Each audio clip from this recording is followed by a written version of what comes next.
नमस्कार विद्यार्थ्यांनो, सहज शिक्षण युट्यूब चॅनलमध्ये आपले सर्वांचे स्वागत आहे। तर मी आज घेणार आहे एमपीएससी पॉलिटी मधील लेक्चर नंबर 4। यामध्ये आपण पाहणार आहोत दुसरा संधी कायद्याबाबत, त्यामधील तरतुदी काय होत्या, त्याची पार्श्वभूमी काय होती।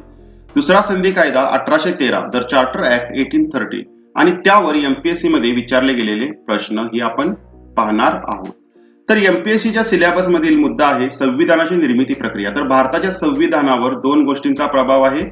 ब्रिटिशकालीन कायदे म्हणजे ब्रिटिश जेव्हा भारतात होते त्यावेळी कोणकोणते कायदे त्यांनी केले त्याचा प्रभाव आपल्या संविधान निर्मितीवर झालेला आहे। तसेच इतर देशांच्या संविधानाचा अभ्यास करून आपले संविधान तयार केले, मग त्याचाही प्रभाव आपल्या संविधानावर झालेला आहे। या पूर्वीच्या लेक्चर्स मध्ये आपण 1773 चा नियामक कायदा पाहिला, त्यानंतर 1784 चा महत्त्वाचा असा पिट्सचा कायदा पाहिला। या पिट्स कायद्याच्या पूर्वी इंग्लंड मधील सरकार कोसळले होते भारत विषयक विधेयक मांडताना, हे तुम्हाला माहित असणे गरजेचे आहे। तो जर व्हिडिओ तुम्ही पाहिला नसेल तर नक्कीच पाहून घ्या, कारण की पूर्वीचे व्हिडिओ पाहिल्याशिवाय हा व्हिडिओ पाहण्यात विशेष असा काही अर्थ नाही आणि तो पाहिले तरच तुम्हाला हा व्हिडिओ एकदम चांगल्या पद्धतीने समजून येईल। तर आज आपण पाहणार आहोत 1813 चा दुसरा सनदी कायदा। आता 1784 च्या पिट्स कायद्यात असे सांगितले की परवाना देण्यात यावा ईस्ट इंडिया कंपनीला व्यापारासाठी, मात्र दर 20 वर्षाने त्याची फेर तपासणी करावी। मग 1793 ला लायसन्सिंग दिली, त्यांना परवाना दिला, त्यानंतर 20 वर्ष झाले 1813 ला मग पुन्हा एकदा त्यांना लायसन्सिंग दिली जाते आणि त्यात काय काय तरतुदी होत्या ते आपण आता पाहणार आहोत। तर या कायद्याची पार्श्वभूमी काय होती? 1813 च्या चार्टर ऍक्टच्या कायद्याच्या पार्श्वभूमी काय होती?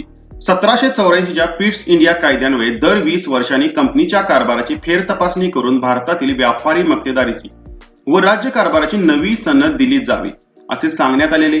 त्यानुसार 20 वर्ष पूर्ण झालेली 1793 ला यापूर्वी सनद दिलेली होती। आता 1813 आले, 20 वर्ष पूर्ण झाले। मग प्रश्न होता व्यापाराचा अधिकार वाढवावे की नाही हे ठरवणे आवश्यक होते। त्याचबरोबर 1813 पर्यंत जवळजवळ कंपनीचे साम्राज्य भारतभर पसरत होते, मराठाही हरत आलेले होते, त्यामुळे जवळपास सर्वत्र ब्रिटिशांची सत्ता होती। त्याचबरोबर युरोपमध्ये नेपोलियन हा जो फ्रेंचचा प्रमुख राज्यकर्ता होता, याने युरोपमधील इतर राष्ट्रांना सांगितलं की तुम्ही इंग्लंड सोबत व्यापार करायचा नाही। त्यामुळे इंग्लंडचा युरोपमधील जो व्यापार आहे हा युरोप आहे पूर्ण, आणि या ठिकाणी ब्रिटन आहे, इथं फ्रेंच आहे, इतर देश आहेत। आता हे जे फ्रेंचचे मित्र झाले त्यांना फ्रेंच म्हणजे नेपोलियन सांगितले की तुम्ही इंग्लंड बरोबर व्यापार करायचा नाही। त्यामुळे इंग्लंड मधील जे व्यापारी होते, जे युरोपमध्ये व्यापार करत होते, त्यांना नुकसान झाले। त्यांना वाटू लागले की आपल्याला दुसरी बाजारपेठ मिळायला हवी। त्यांनी सांगितले संसदेमध्ये आपल्या इतर लोकप्रतिनिधींना संसदेमधील की आम्हालाही भारतामध्ये व्यापार करण्याची मुभा मिळावी, जेणेकरून आम्हाला त्या ठिकाणी व्यापार करता यावा। कारण की यापूर्वी कसे होते, ईस्ट इंडिया कंपनीला एकाधिकारशाही होती, इंग्लंड मधील इतर कोणतीही कंपनी भारतात येऊन व्यापार करू शकत नव्हती, कारण की तसे ऑर्डर्स होते संसदेने राणीच्या द्वारे दिलेले। मग ती मुभा मिळणे आम्हाला आवश्यक आहे असे इतर व्यापाऱ्यांनी मागणी केली, कारण की त्यांचा युरोपमधील व्यापार बंद झालेला। त्यामुळे इंग्लंड मधील इतर व्यापाऱ्यांनी ईस्ट इंडिया कंपनीची पूर्वेकडील व्यापाराची मक्तेदारी नष्ट करण्याची मागणी केली। ही अशी पार्श्वभूमी होती। मग त्याच दरम्यान 20 वर्ष पूर्ण झालेले 1813 चा दुसरा संधी कायद्यामधील तरतुदी काय काय होत्या ते पाहू। या पार्श्वभूमीचा परिणाम या ठिकाणी होणार आणि त्यानुसार हे ठरणार। त्याचबरोबर ईस्ट इंडिया कंपनीने यापूर्वी काय सांगितलेलं की कोणतेही ख्रिश्चन मिशनरी भारतात येणार नाहीत धर्माचा प्रसार करण्यासाठी, कारण की व्यापार आणि धर्म एकत्र आणायचा नाही अशी ईस्ट इंडिया कंपनीची पॉलिसी होती। कारण की जर ख्रिश्चन मिशनरी भारतात आल्या तर त्यांच्या व्यापारावर परिणाम होण्याची शक्यता होती, तसेच इतर सामाजिक असंतोष पसरून बंडतेन होण्याची ही शक्यता ईस्ट इंडिया कंपनीला वाटत होती। त्यामुळे त्यांनी ख्रिश्चन मिशनऱ्यांना परवानगी दिलेली नव्हती। मात्र आता 1813 चा दुसरा संधी कायदा होता आणि त्यामध्ये ख्रिश्चन मिशनरी संसदेमध्ये मागणी केली की आम्हाला परवानगी मिळावी की जेणेकरून आम्ही भारतामध्ये जाऊन धर्म प्रसार करू। मग आता यातील तरतुदी पाहूया। पहिली तरतूद होती की कंपनीचा भारतीय व्यापारावरील एकाधिकार समाप्त करण्यात आला। म्हणजे बघा, कंपनीचा जो भारतात व्यापार करत होतो, ईस्ट इंडिया कंपनीलाच फक्त परवानगी होती, तो व्यापार अधिकार एकाधिकार जो होता तो समाप्त करण्यात आला। केवळ ईस्ट इंडिया कंपनी प्रशासन म्हणजे आपली राजकीय व्यवस्था, त्याचबरोबर चहा आणि चीनशी व्यापार हे विशेषाधिकार त्यांना ठेवण्यात आले। म्हणजे आता ईस्ट इंडिया कंपनी सोबत इतरही कंपन्या ब्रिटन मधून इंग्लंड मधून भारतात येणार आणि कामकाज करणार, फक्त ईस्ट इंडिया कंपनी नाही। ईस्ट इंडिया कंपनी जास्त करून काय करणार तर प्रशासन पाहणार, इतर प्रशासनिक, राजकीय, युद्ध तीन गोष्टी ईस्ट इंडिया कंपनी पाहणार. इतर कंपन्या मात्र फक्त व्यापार येऊन करणार. व्यापार विषयक अधिकाराची मुदत नूतनीकरण 1833 पर्यंत वाढ करण्यात आली.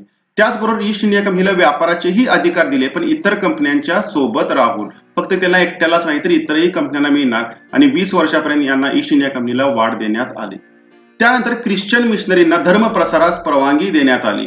खूप महत्वाचा मुद्दा आहे की ख्रिश्चन मिशनरींना कोणत्या कायद्यान्वये धर्म प्रसारास भारतात येण्यास परवानगी देण्यात आली, तर 1813च्या दुसऱ्या संधी कायद्यान्वये ही तरतूद करण्यात आलेली होती. त्याचबरोबर भारतासाठी सर्वात महत्वाचं म्हणजे भारतीय शिक्षणाच्या दृष्टीने सर्वात महत्वाचा तरतूद या कायद्यात करण्यात आली, ते म्हणजे भारतीयांचा शैक्षणिक विकासासाठी ब्रिटिश सरकारने दरवर्षी 1 लाख रुपये खर्च करावे. म्हणजे भारतातील लोकांना शिक्षित करण्यासाठी ब्रिटिश सरकारने दरवर्षी 1 लाख रुपये भारतीयांना द्यावेत, खर्च करावेत. त्याचबरोबर सर्वोच्च न्यायालय जे होते कोलकात्यामधील, त्यांच्या अधिकार क्षेत्रात ब्रिटिश नागरिक व युरोपियन यांनाही आणण्यात आले. त्यामुळे सर्वोच्च न्यायालय प्रबळ झाले. सर्वोच्च न्यायालयाला प्रबळ करण्यात आले. ब्रिटिश नागरिक व इतर युरोपियन जे भारतामध्ये येत होते त्यांच्या विरुद्धही केसेस ते आता निकाली काढू शकत होते. त्याचबरोबर ब्रिटिश राजपदाचे सार्वभौमत्व कायम राखण्यात आले.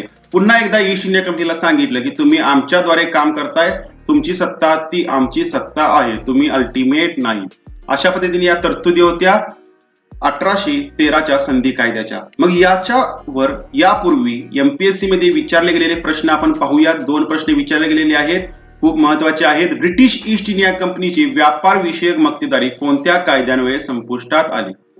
अ आहे 1793चा संधी कायदा, 1813चा संधी कायदा, 1773चा नियमनाचा कायदा, 1858चा भारताच्या सुशासनाचा कायदा. या ठिकाणी कंपनीची सत्ताच संपुष्टात आलेली आणि 1813च्या संधी कायद्यान्वये व्यापार विषयक मक्तेदारी संपुष्टात आलेली. मग उत्तर असेल ब.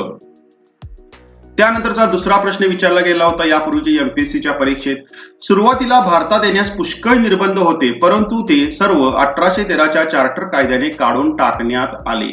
इथून पुढे ते मोठ्या संख्येने भारतात येऊ लागले व भारतीय समाजाचा भाग बनले. ते कोण? अरबी व्यापारी, फ्रेंच व्यापारी, इंग्लिश ख्रिश्चन मिशनरी आणि अमेरिकन ख्रिश्चन मिशनरी. तर उत्तर आहे इंग्लिश ख्रिश्चन मिशनरी. कारण की यापूर्वी ईस्ट इंडिया कंपनीने विरोध केला की धर्म आणि व्यापार एकत्र आणायचे नाही, ज्याच्यामुळे असंतोष होऊन आमच्या व्यापारावर परिणाम होऊन आमचे नुकसान होऊ शकते, असे ईस्ट इंडिया कंपनीचे मत होते. मात्र इथून पुढे व्यापाराची त्यांची मक्तेदारी काढण्यात आली. त्याचबरोबर इंग्लिश ख्रिश्चनांना परवानगीही देण्यात आली की तुम्ही भारतात जाऊन धर्म प्रसार करू शकता. तर विद्यार्थ्यांनो, अशा पद्धतीने हा लेक्चर संपलेले आहे. तुम्हाला जर हे लेक्चर आवडले असेल तर चॅनलला सबस्क्राईब करा, व्हिडिओला लाईक करा, कमेंट करा आणि इतर मित्रांना शेअर करा. इथून पुढच्या 5व्या लेक्चरमध्ये आपण पाहणार आहोत 1833चा तिसरा संधी कायदा. तर विद्यार्थ्यांनो, व्हिडिओ पाहिल्याबद्दल धन्यवाद.